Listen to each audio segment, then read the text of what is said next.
সুপ্রিয় শিক্ষার্থী, মাধ্যমিক উচ্চ মাধ্যমিক শিক্ষা বোর্ড যশোরের অনলাইন ক্লাসে আমি মাগুরা পুলিশ লাইন্স মাধ্যমিক বিদ্যালয়ের সহকারী শিক্ষক পরিমল কুমার দাস সকলকে স্বাগত জানাই পুলিশ লাইন্স মাধ্যমিক বিদ্যালয়ের পক্ষ থেকে। আজ তোমাদের সামনে নবম এবং দশম শ্রেণীর শিক্ষার্থীদের জন্য বিষয় হিসাব বিজ্ঞান নিয়ে উপস্থিত হয়েছে। প্রিয় শিক্ষার্থী, তোমরা ভালো আছো? হ্যাঁ, আমিও ভালো আছি। তাহলে বই, খাতা, কলম নিয়ে ক্লাসের জন্য প্রস্তুত হও। ক্লাসের শুরুতে সকলকে জানাই স্বাগত।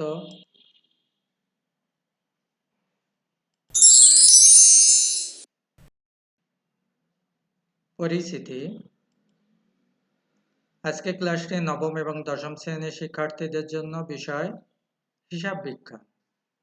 হ্যাঁ, এটি ষষ্ঠ অধ্যায়ের তৃতীয় ক্লাস। এই অধ্যায়ে আরো দুটি ক্লাস ইতিপূর্বে হয়ে গিয়েছে।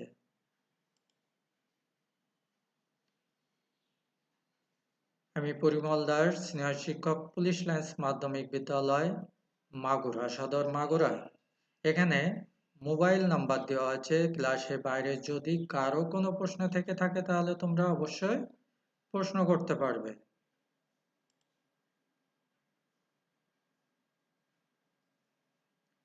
সুপ্রিয় শিক্ষার্থী, অ্যাসেম্বলির একটি খণ্ডচিত্র তোমরা দেখতে পাচ্ছ, যা তোমাদেরকে স্মরণ করিয়ে দেবে কিভাবে দাঁড়িয়ে অ্যাসেম্বলি পরিচালনা করতে।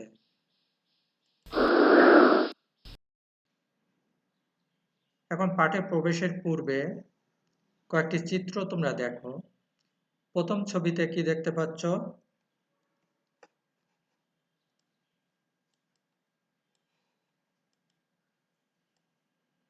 প্রথম ছবিতে একজন টাকা দিচ্ছে, অপরজন টাকা নিচ্ছে।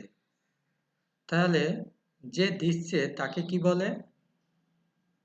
হ্যাঁ, যে দেয় তাকে বলে দাতা। ইংরেজিতে বলা হয় ক্রেডিটর, সংক্ষেপে ক্রেডিট। এবং যে টাকা গ্রহণ করছে তাকে কি বলে? হ্যাঁ, সে হচ্ছে যে গ্রহণ করে, সবাই জানে যে তাকে গ্রহীতাই বলা হয়। এখানেও ঠিক তাই, ইনি গ্রহণ করছেন তাই এনাকে গ্রহীতা বলা যায়। আর এই গ্রহীতাকে ইংরেজিতে ডেবিটর বা ডেবিট বলা হয়। একই রূপে আরেকটি ছবি দেখতে পাচ্ছ। এখানে একজন ক্রেতা আছে, কয়েকজন বিক্রেতা আছে। একজন বিক্রেতা এবং কয়েকজন ক্রেতা আছে। বিক্রেতা পণ্য বিক্রি করছে আর দুইজন ক্রেতা আছে যারা পণ্য ক্রয় করছে। তাহলে এদের ভিতরেও কিন্তু একজন ডেবিট, একজন ক্রেডিট, অর্থাৎ একটি পক্ষ দিচ্ছে, একটি পক্ষ নিচ্ছে। এইরূপ প্রতিটা লেনদেনে দেখবে যে দুটি পক্ষ জড়িত আছে, যার এক পক্ষ সুবিধা দেয়, অন্য পক্ষ সুবিধা নেয়। যে দেয় তাকে বলে দাতা, যে গ্রহণ করে তাকে বলে গ্রহীতা।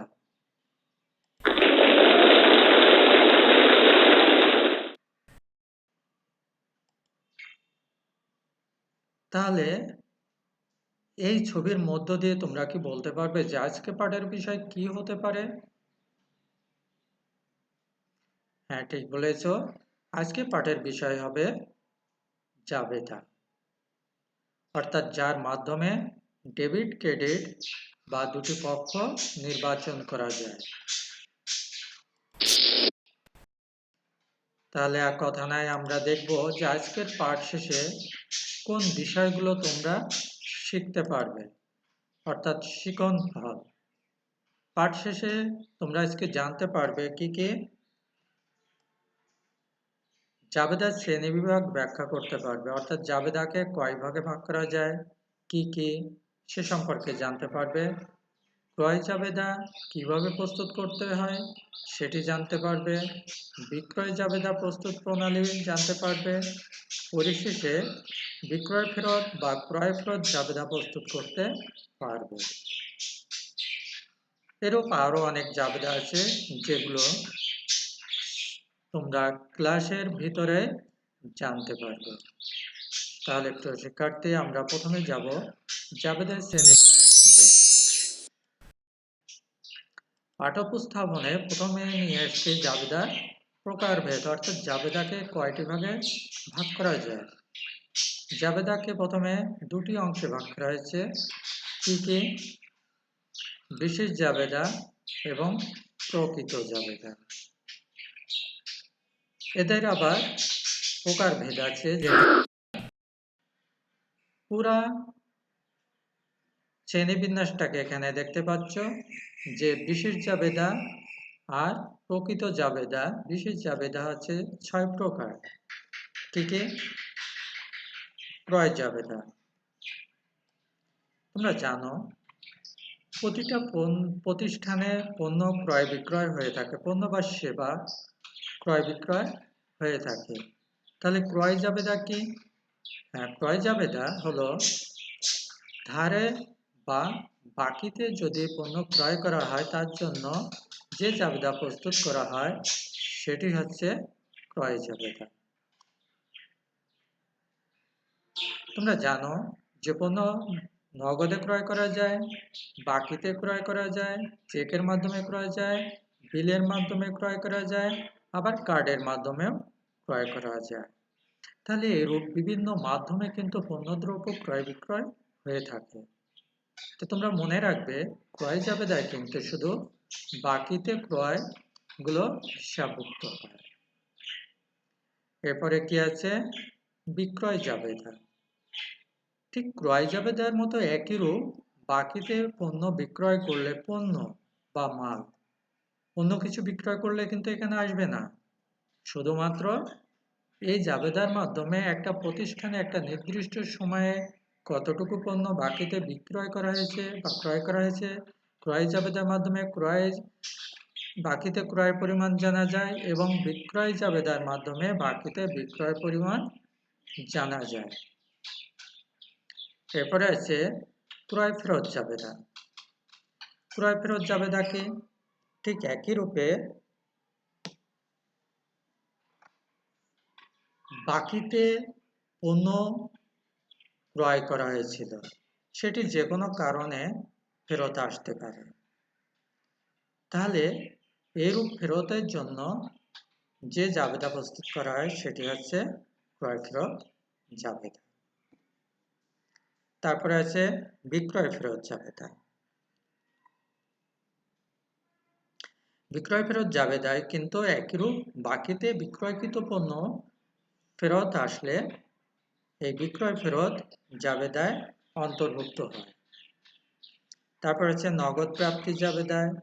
কথাটা থেকে বুঝতে পারছো যে এখানে নগদ ছাড়া অন্য কোনো লেনদেন আসবে না। তা নগদ প্রাপ্তি জাবেদায় যে কোনো উৎস থেকেই হোক, নগদ অর্থ যদি প্রতিষ্ঠানে বৃদ্ধি পায়, তাহলে এই নগদ প্রাপ্তি জাবেদায় অন্তর্ভুক্ত হবে। এরপর আছে নগদ প্রদান জাবেদা, যার মাধ্যমে জানতে পারবে একটা প্রতিষ্ঠানে নগদ অর্থ একটা নির্দিষ্ট সময়ের ভিতর কতটা চলে গিয়েছে, সেটি কিন্তু এই নগদ প্রদান জাবেদার মাধ্যমে তোমরা জানতে পারবে। এই হলো বিশেষ জাবেদা। তাহলে এই 6 প্রকারের যে বিশেষ জাবেদা আছে, এগুলো সম্পর্কে যদি কারো কোনো প্রশ্ন থেকে থাকে, তাহলে তোমরা প্রশ্ন করতে পারবে। তো শিক্ষার্থী, নিশ্চয়ই কোনো প্রশ্ন নাই? এরপরে দেখব প্রকৃত জাবেদার ভিতর কি কি আছে। প্রকৃত জাবেদার ভিতর দেখো, প্রথমে আছে প্রারম্ভিক জাবেদা। প্রারম্ভিক জাবেদা কি? প্রারম্ভিক, ওপেনিং, অর্থাৎ একটা ব্যবসা প্রতিষ্ঠান শুরু করার জন্য প্রথমে যে হিসাবগুলো নিয়ে আসা হয়, তার ভিত্তিতে যে জাবেদা প্রস্তুত করা হয় সেটি হচ্ছে প্রারম্ভিক জাবেদা।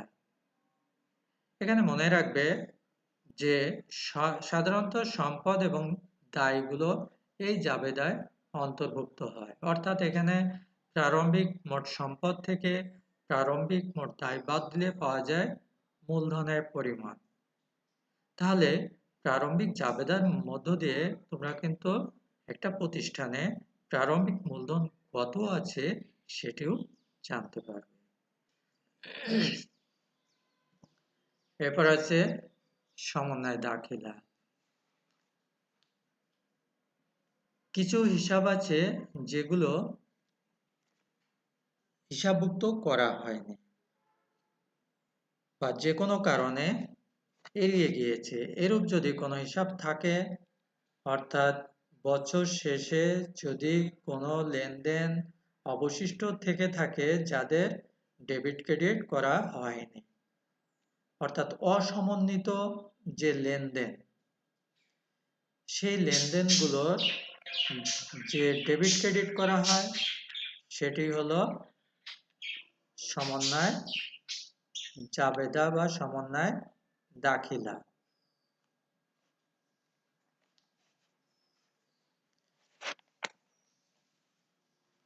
এরপর আছে সংশোধনী জাবেদা।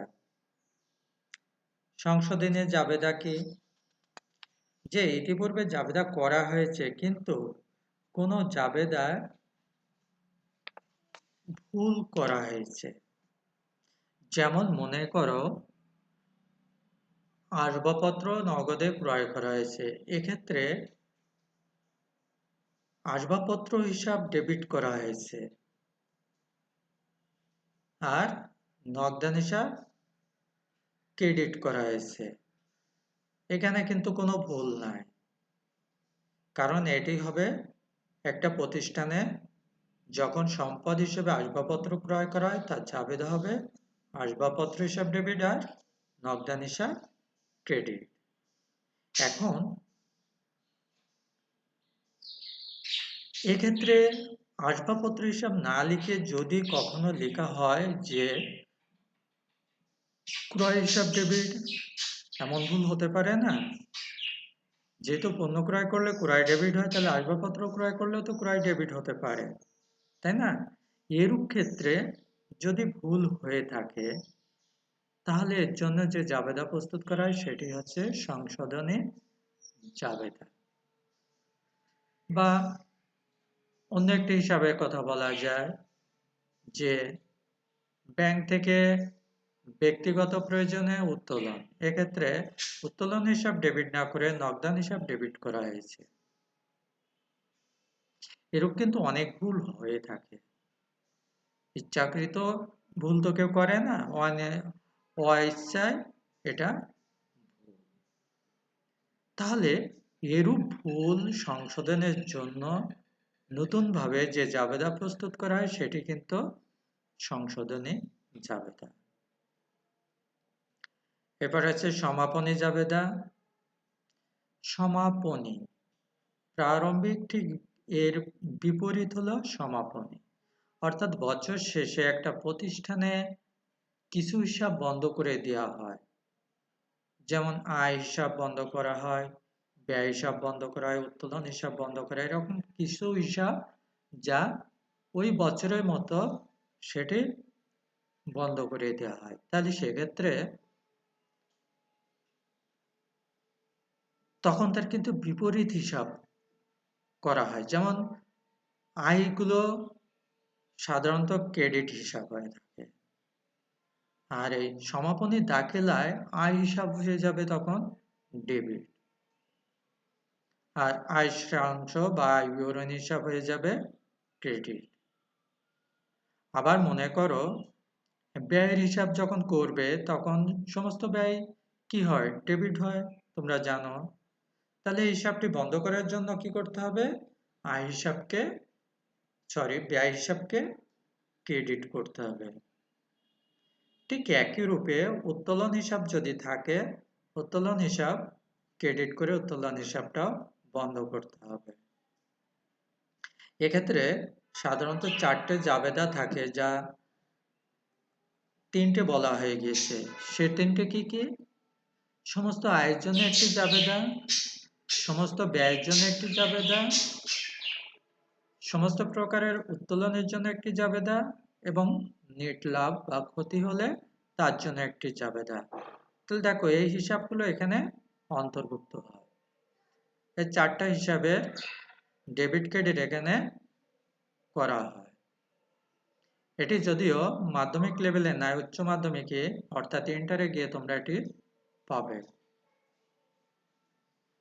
আর এরপরে বলা হচ্ছে অন্যান্য জাবেদা, অর্থাৎ এই যে জাবেদাগুলো নিয়ে আলোচনা করলাম এর বাইরেও কিন্তু কিছু জাবেদা থেকে যায়। তার জন্য যে জাবেদা করবে সেটি হচ্ছে অন্যান্য জাবেদা। তাহলে প্রিয় শিক্ষার্থী, তোমাদের এই জাবেদার শ্রেণীবিন্যাস সম্পর্কে যদি কোনো প্রশ্ন থেকে থাকে তোমরা প্রশ্ন করতে পারো।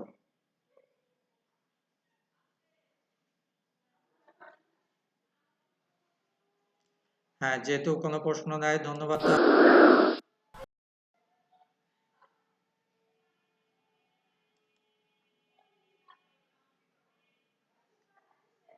এখন আমরা দেখব ক্রয় জাবেদা, বিক্রয় জাবেদা এগুলো কি বা এগুলো কিভাবে প্রস্তুত করতে হয়।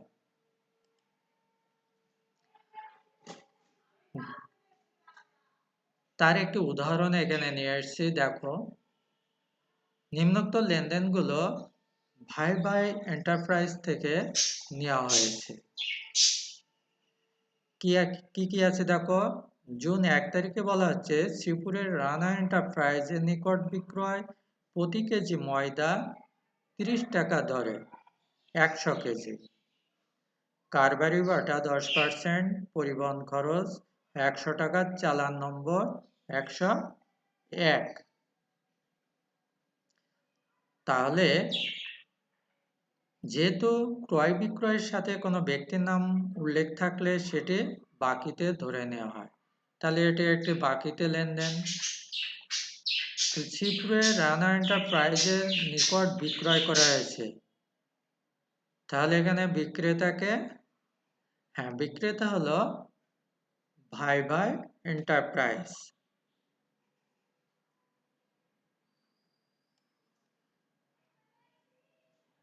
তাহলে তোমরা মনে রাখবে, যখন বিক্রয় জাবেদা প্রস্তুত করবে তখন কি প্রথমে পণ্যের দাম বের করে নিতে হবে। যেমন এখানে রানা এন্টারপ্রাইজের নিকট বিক্রয় প্রতি কেজি ময়দা 30 টাকা দরে 100 কেজি। তাহলে 30 টাকা দরে 100 কেজি ময়দার দাম কত হবে? 30 গুণ 100 সমান 3000 টাকা। সেখান থেকে কিন্তু এই কারবারি বাটা সবসময় আগে বাদ দিতে হবে, অর্থাৎ বিয়োগ করতে হবে। তাহলে এখান থেকে কারবারি বাটা 10%, অর্থাৎ 3000 থেকে 10% বাদ দিলে কত থাকলো? হ্যাঁ, 10% কাটলে হলো 300 টাকা। তা 300 টাকা 3000 থেকে বাদ দিলে হলো 2700 টাকা। এখন এই টাকার সাথে যে কোনো খরচ থাকলে কিন্তু যোগ হবে, হয়ে যে টাকা হবে সেই টাকায় কিন্তু বিক্রয় জাবেদায় অন্তর্ভুক্ত হবে। এর জন্য ছোট একটি গণনা কাজ তো করতে হবে, যার মাধ্যমে তোমরা এই হিসাবটা নির্ণয় করতে পারবে। করে নিট যে টাকাটা হলো সেটি বিক্রয় জাবেদায় অন্তর্ভুক্ত হবে। এরপরে জুন 10 তারিখে বলা আছে শালিকা শাহ স্টোরের নিকট বিক্রয় প্রতি কেজি চিনি 50 টাকা দরে 80 কেজি এবং প্রতি কেজি মিশ্রি 55 টাকা দরে 100 কেজি। প্যাকিং খরচ 100 টাকা, কারবারি বাটা 5%। দেখো এখানে কিন্তু কারবারি বাটাটা পরে দেওয়া হয়েছে। তা কারবারি বাটা আগে বা পরে যেখানেই থাকুক না কেন, মোট দাম বের করে আগে বাটা বাদ দিবে, তারপরে অন্য খরচ থাকলে সেটি যোগ করবে। যোগ করার পর যে টাকা হলো সেটি টাকায় অন্তর্ভুক্ত হবে। তাহলে প্রিয় শিক্ষার্থী, এখন আমরা সমাধানটা কিভাবে করতে হবে সেটি পরবর্তী পেজে লক্ষ্য করব।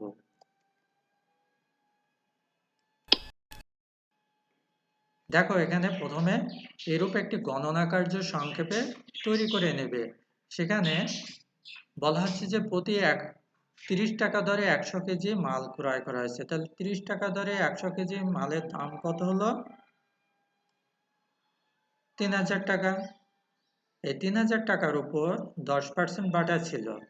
অর্থাৎ ক্রয় বিক্রয়ের ক্ষেত্রে যদি বাটা থাকে, বাটার টাকা বাদ দিয়ে কিন্তু অবশিষ্ট টাকা পরিশোধ করতে হয়।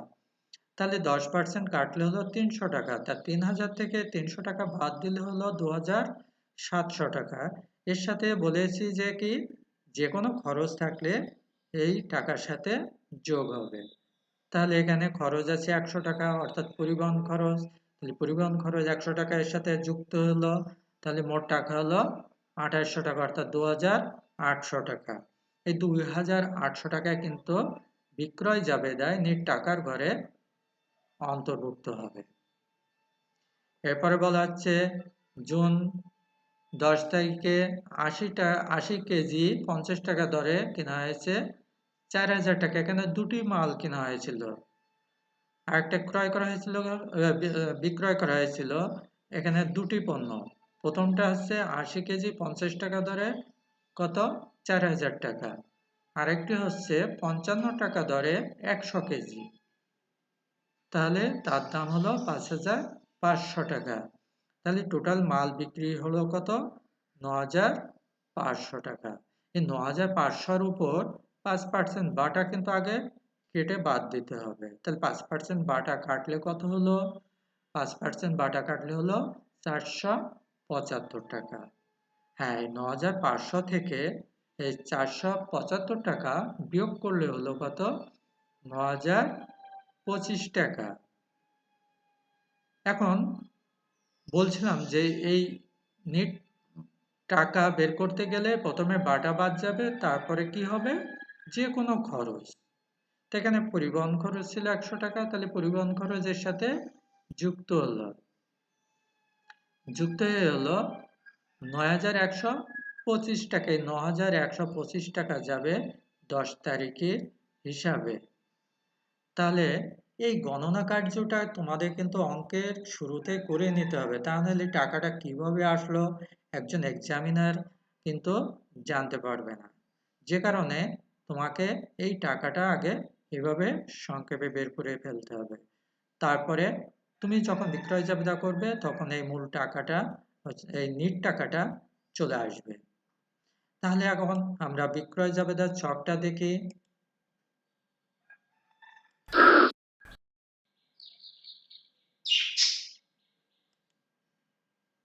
দেখো সমাধান। পূর্বের স্লাইডে জুন 1 তারিখে টাকা ছিল 2800 টাকা এবং জুন 10 তারিখে টাকা ছিল 9125 টাকা।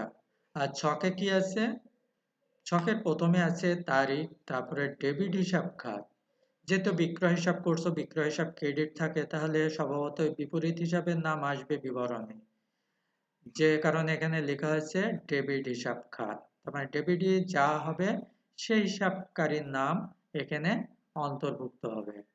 এরপরে কি হবে? চালান নম্বর। শর্ত, যেহেতু উপযুক্ত লেনদেন দুটিতে কোনো শর্ত কিন্তু দেওয়া নেই। যদি শর্ত থাকতো তাহলে এখানে শর্ত উল্লেখ থাকতো, আর শর্ত না থাকার কারণে কোনো শর্ত এখানে আসেনি।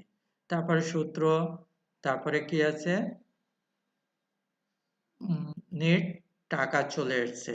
তাহলে এইভাবে তোমরা বিক্রয় জাবেদা বা পারবে। তোমরা জেনে রাখবে ক্রয় জাবেদা বিক্রয় জাবেদা কিন্তু একইভাবে করতে হয়। শুধু ছক একই রূপ, শুধু ডেবিট হিসাব খাতের জায়গায় দ্বিতীয় ঘরে হবে ক্রেডিট হিসাব খাত। যেমন স্লাইডে তোমাদের নিয়ে যায়।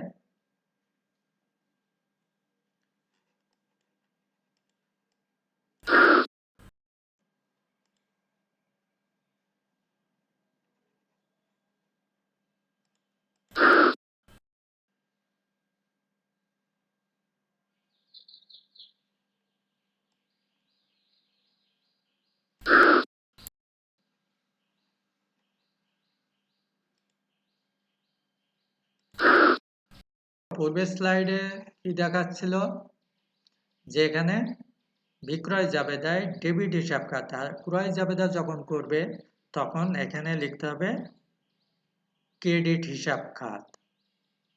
যেহেতু ক্রয় হিসাব তোমরা জানো ডেবিট, আর এই জাবেদা পরিবর্তন হবে, তখন বাকিতে ক্রয় জাবেদা কি ক্রয় হিসাব ডেবিট আর পাওনাদার বা প্রদেয় হিসাব ক্রেডিট। তাহলে এই জাবেদাটা চেঞ্জ হবে, তাছাড়া আর কোনো চেঞ্জ নাই। এরপরে একই সিস্টেম, তাহলে নিশ্চয়ই করতে পারবে এরপরে কাজ। এখন তোমাদের জন্য একটি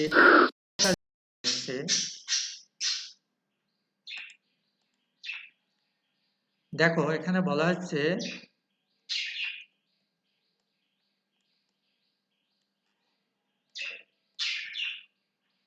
মাহি স্টোর খুলনা থেকে ক্রয় প্রতি কেজি চিনি 52 টাকা দরে 100 কেজি, প্রতি কেজি ডাল 80 টাকা দরে 100 কেজি, কুলি খরচ 100 টাকা, কারবারি বাটা 10%, চালান নম্বর 105। এবং 25 তারিখে, মার্চের 25 তারিখে বলা হচ্ছে যশোরের জনতা ভান্ডার থেকে ক্রয় প্রতি কেজি তেল 100 টাকা দরে 100 কেজি, বহন খরচ 100 টাকা, কারবারি বাটা 3%, চালান নম্বর 125। কাজ কি? কাজ হলো ক্রয় জাবেদা প্রস্তুত করতে হবে। তাহলে বিক্রয় জাবেদা যেভাবে দেখিয়েছি ক্রয় জাবেদাও ঠিক একইভাবে তোমরা প্রস্তুত করো। প্রথমে কি করবে? প্রথমে গণনা কার্য করে নেবে, অর্থাৎ মোট দাম বের করে সেখান থেকে বাটা বাদ দিয়ে অবশিষ্ট টাকা সাথে কোনো খরচ থাকলে, যেহেতু এখানে কুলি খরচ আছে তাহলে কুলি খরচ যোগ হবে, যোগ হয়ে যে টাকা হবে সেটাই টাকাই অন্তর্ভুক্ত হবে। একই রূপে পরেরটাও করতে হবে। তাহলে কাজটি তোমরা করো।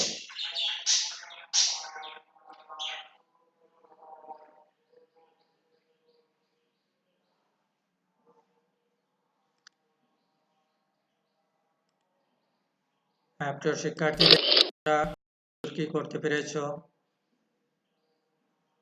সমাধানটা আমিও করেছি, তোমরা মিলিয়ে নাও।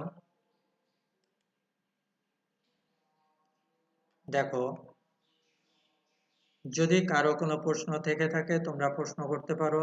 দেখো, মাই স্টোরে যে মাল ক্রয় করা হয়েছিল আবার উদ্দীপকে চলে যায়।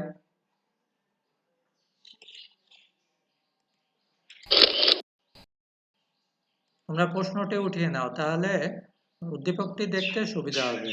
প্রথম দেখো, 52 গুণ 100 যে টাকা হয় তার সাথে যোগ হবে 80 গুণ 100, সেখান থেকে বাটা বাদ দিয়ে খরচ যোগ করে যে টাকা হবে সেটি টাকায় অন্তর্ভুক্ত, তাহলে সেটি হবে এই টাকা। বুঝতে পারছ?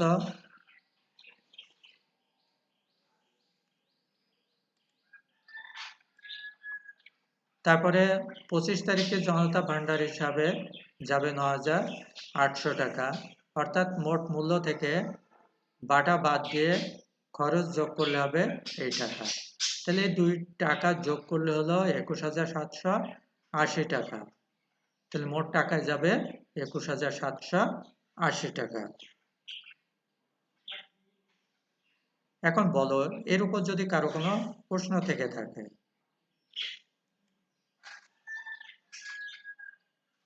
হ্যাঁ, যেহেতু প্রশ্ন নাই তাহলে নিশ্চয় বুঝতে পেরেছ।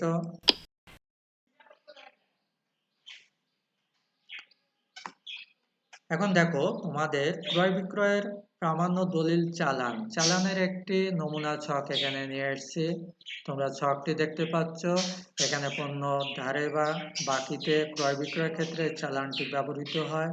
এখানে ক্রমিক নম্বর আছে, পণ্যের বিবরণ আছে, মালের পরিমাণ আছে, টাকার পরিমাণ আছে, টোটাল টাকা আছে এবং এখানে বিক্রেতার স্বাক্ষর। আর যে চালান প্রস্তুত করবে তার নাম ঠিকানা থাকবে উপরে। তা তোমরা জানো চালান প্রস্তুত করে কে? হ্যাঁ, চালান প্রস্তুত করে বিক্রেতা, তাহলে বিক্রেতার নাম ঠিকানা থাকবে উপরে।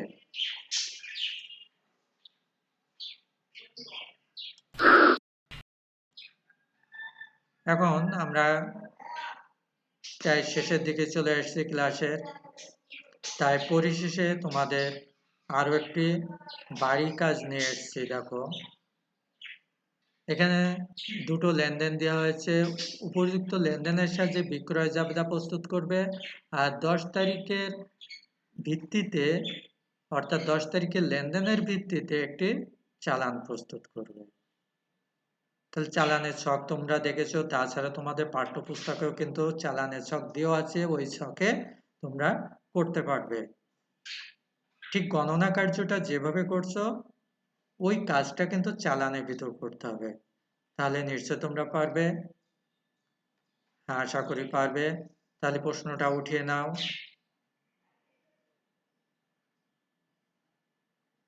হ্যাঁ, নিশ্চয় উঠানো হয়ে গিয়েছে। ধন্যবাদ। তাহলে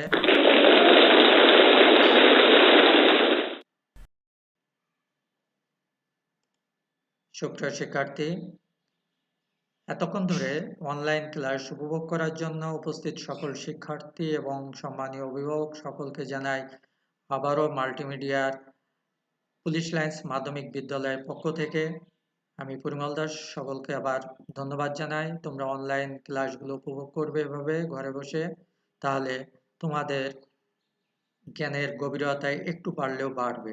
তোমাদের কিছু সমস্যার সমাধান আমরা এই অনলাইন ক্লাসের মাধ্যমে দিতে পারবো। তাহলে এভাবে তোমরা অনলাইন ক্লাসগুলো উপভোগ করতে থাকবে। পরিশেষে সকলের সুস্বাস্থ্য কামনা করে আগামী ক্লাস উপভোগ করবে এই প্রত্যাশায় সকলকে আবারও ধন্যবাদ জানিয়ে আজকের মতো এখানে শেষ করছি। আগামী দিন ঠিক একই রূপ আরেকটি ক্লাস নিয়ে তোমাদের সামনে উপস্থিত হব। সকলকে ধন্যবাদ।